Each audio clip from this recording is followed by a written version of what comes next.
In een kleine dorp, weit auf dem Welt, diep in Welt, wohnen zwei Männer. Einer von denen kann ich sein und einer von denen kann ich gehen. Und diese beiden Männer wären sich uneinig geworden. Sie können nicht mehr darüber reden. Sie dachten verschieden, sie wären verschieden. Und wie wir zwischen ihnen gekommen, da hat eine Spannung gegeben zwischen ihnen. Und wenn sie nur beschweren, kämen sie nicht mehr taub.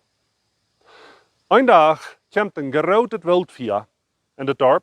Und das Lied von das Dorf macht alle verloten. Er hieß verloten. Und jeder einer denkt bloß an sich und an seine Familie. Und keiner denkt an den Mann, der nicht sein kann, und an den Mann, der nicht gehen kann.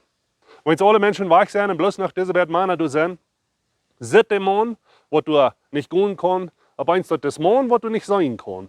Der rennt alle bei ran und der prüft nicht, was der fängt, um zurückzukommen, aber der fängt noch nicht. Alle bei ist vier.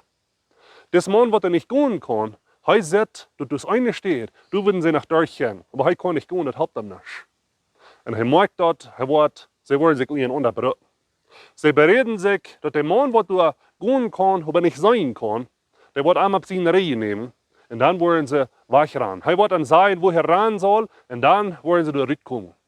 Und sie tun das so. Sie wollen sich einig und sie stehen dazu, sie brücken sich untereinander, wenn sie sehr verschieden sind. In Reema Kapitel 12, Vers 16 sagt dort, lebt in Frieden miteinander. Denkt nicht von jens selbst hochrüt. Leeft mit euch taub. Was die glauben, was leer sein. Geeft ihr mit euch auf, was die glauben, was leer sein als je. Was anders sein als je. Was nicht so denken als wir. Mit euch aufgeben. Wenn wir brücken uns, einer den anderen. So viel Mal kennt ein Leben für, dass der Nuba oder der Nuba, der denkt anders als ich. Das ist vielleicht von einer anderen Joak. Das ist vielleicht von einem anderen Land. Das ist vielleicht eine andere Rasse. Und ich glaube, mich besser. Ich glaube, mich klüger. Ich glaube, mich hecher. Und ich glaube, ich brück den nicht.